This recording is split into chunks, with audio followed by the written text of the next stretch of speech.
తాకట్టులో ఉన్న బంగారాన్ని విడిపించి ఆ రోజు ఆన్లైన్ రేటుకే మేము కొంటాం. Sharma gold company. నమస్తే, వెల్కమ్ టు సుమన్ టీవీ. నేను గిరిజ. ఇవాళ మనతో పాటు ప్రముఖ ఆధ్యాత్మికవేత్త డాక్టర్ అనంతలక్ష్మి అమ్మగారు ఉన్నారు. వారితో మాట్లాడిద్దాం.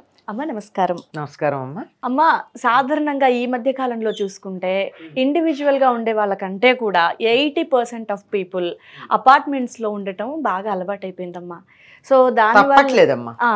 సో దానివల్ల ఏమైపోయిందంటే కొన్ని రకాల ఇబ్బందులు ఫేస్ చేస్తున్నారు. అంటే లైక్ ఒక విషయం వచ్చేసి తులసమ్మకి నిత్యం పూజ చేసుకోవాలి. మనం భగవంతునితో సహా అమ్మవారికి పూజ చేసుకుంటాం.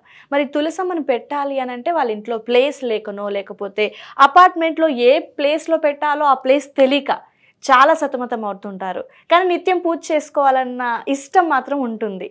సో దీనికి పరిష్కారం మార్గం ఏదైనా ఉందా అమ్మా? అమ్మ, మనసు ఉంటే మార్గం ఉంది. అది కూడా నిజమేనమ్మా.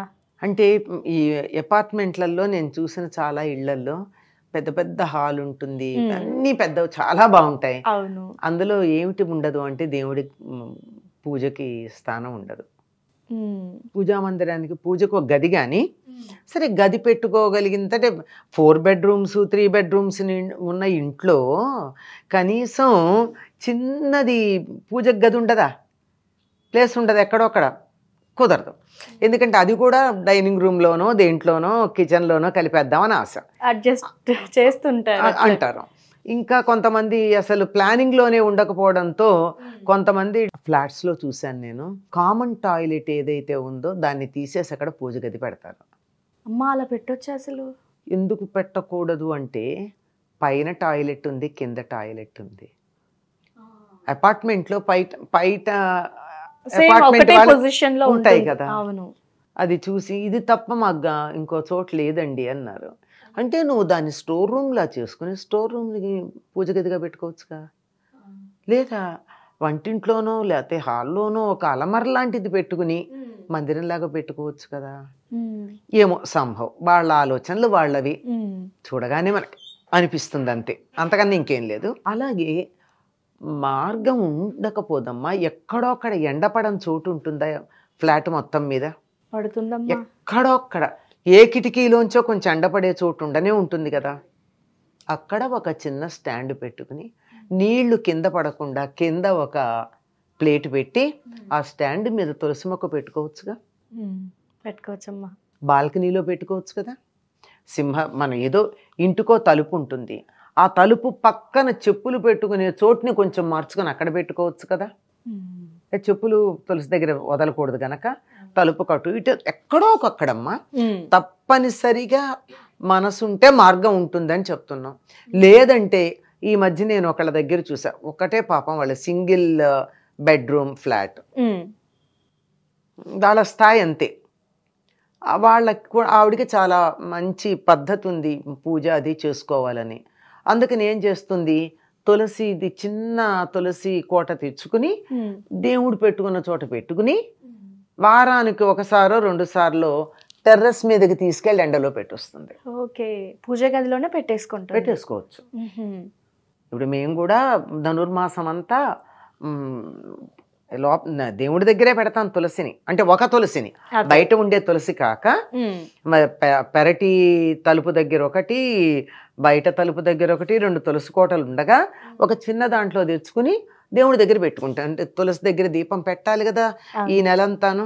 కార్తీక మాసంలోనూ పెడతాం, అలాగే ధనుర్మాసంలో కూడా మాతా చేత్ తులసి పితా ఇది తవ శ్రీ విష్ణు చిత్తో మహాన్ భ్రాతా చేద్యతి శేఖర ప్రియతమ శ్రీరంగధామాయది జ్ఞాతారస్తనయాస్తదుక్తి సరసస్తన్యేన సంబద్ధిత గోదాదేవి కదంతమన్యమని సంసాధారణ శ్రీరసి అని ఆ గోదాదేవి యొక్క తల్లి మాతగా తులసిగా చెప్తాం కదా.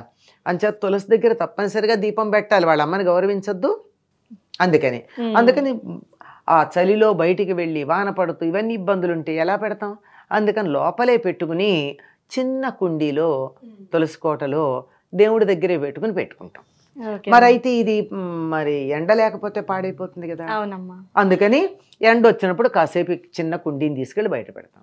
మరి ఆ చోటు లేని వాళ్ళు ఉన్నారన్నామే, వాళ్ళు 4 రోజులకో వారానికో ఒకసారి తీసుకెళ్లి రోజంతా పైన ఎండలో పెట్టుకుని మళ్ళీ తెచ్చేసి పెట్టుకోవచ్చు.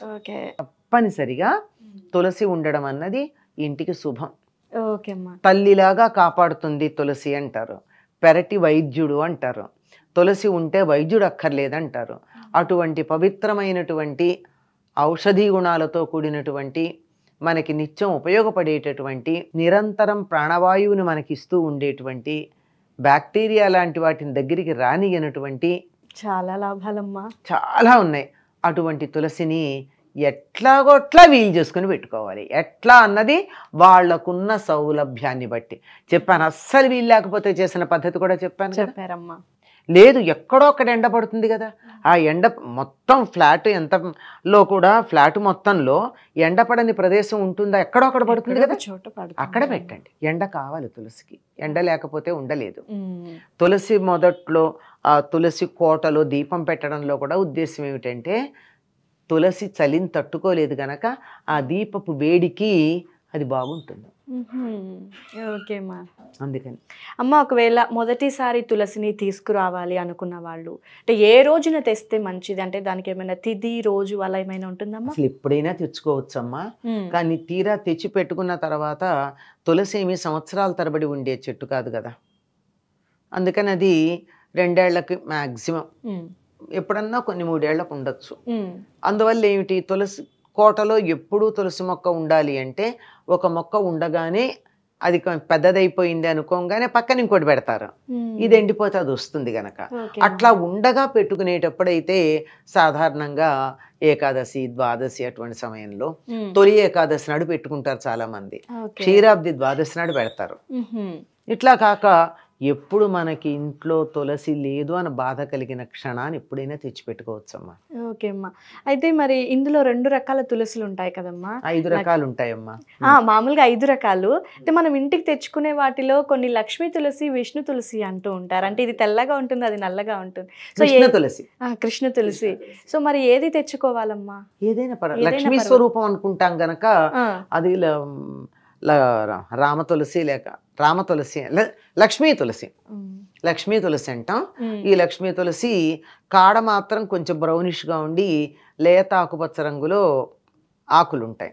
కృష్ణ తులసి ఏమో కాడ నల్లగా ఉండి లేత కాడ అయితే పర్పుల్ కలర్లో ఉంటుంది, వంకాయ రంగులో.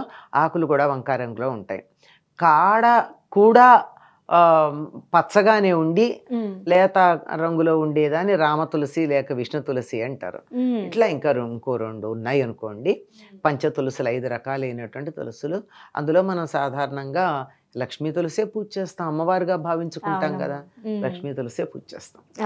ఓకే అమ్మ. అయితే మరి లక్ష్మీ తులసిని అంటే నేను విన్నది ఏంటి అంటే అన్ని రోజుల్లో కూడా అంటే మనం మామూలుగా పెరటి ఆయుర్వేదం అంటాం కదా. సో ఎప్పుడైనా మనకు బాగోలేనప్పుడు ఆకులు అవసరమైనప్పుడు అంటే కొన్ని అష్టమి తిథుల్లో కానీ అమావాస్యల రోజు కానీ కదిల్చకూడదు, లేదంటే ఆకులు తుంచకూడదు అంటారమ్మా. సో అది ఎంత తులసి కోటలో ఉండేటటువంటి తులసిని అసలు ఎప్పుడు మనం దేనికి వాడకూడదు. ఓకే. ఆకులు రాలితే తీసుకుంటామే తప్ప. కానీ దేవుడికి పూజ చేయడానికి కూడా మనకి తులసి కావాలి కదా. అది తులసి కోటలోది కాక వేరే తులసి ఉండాలి, సపరేట్ గా ఇంకొకటి ఉండాలి. దాని నుంచి దళాలు కోసి మనం దేవుడికి పెడతాం. నువ్వు పూజ చేసే దాని నుంచి దళాలు ఎలా తుంచుతావు? పూజ చేస్తున్నా అసలు తుంచకూడదు కదా. తులసి కోటలో ఉన్నదాన్ని ఎప్పుడూ కూడా తుంచకూడదు. దానికన్నా బయట ఇంకొకటి పెట్టుకుంటాం కదా, ఇంకో 2-3 పెట్టుకుంటాం. దళాలు కావాలంటే ఒకటి సరిపోవు కదా. అంటే చోటు ఉన్నవాళ్ళ మాటనే చెప్తున్నా. అలాంటప్పుడు బయట ఉన్నటువంటి చెట్టు నుంచి తీసుకోవచ్చు. తులసి కుండిని ఎప్పుడైనా కదిల్చాలి అన్నప్పుడు కదిల్చొచ్చా అమ్మ? ఎప్పుడైనా ఏ సమయంలోనైనా? అమ్మా, ఇవన్నీ కూడా ఆ చెట్టు కింద ఏదన్నా ఉన్నది, ఆ తులసి కుండి కింద ఏదైనా పాము పిల్ల చేరింది, తేలు పిల్ల చేరింది అంటే నేను కదపను అనుకుంటే కుదురుతుందా? కదపాల్సిందేనమ్మా. ఇలాంటి చేదస్తాలు పోకూడదు. అత్యవసరానికి ఏదైనా చెయ్యొచ్చు, కానీ తీరు కూర్చొని చేయకూడదు. ఓకే అమ్మా.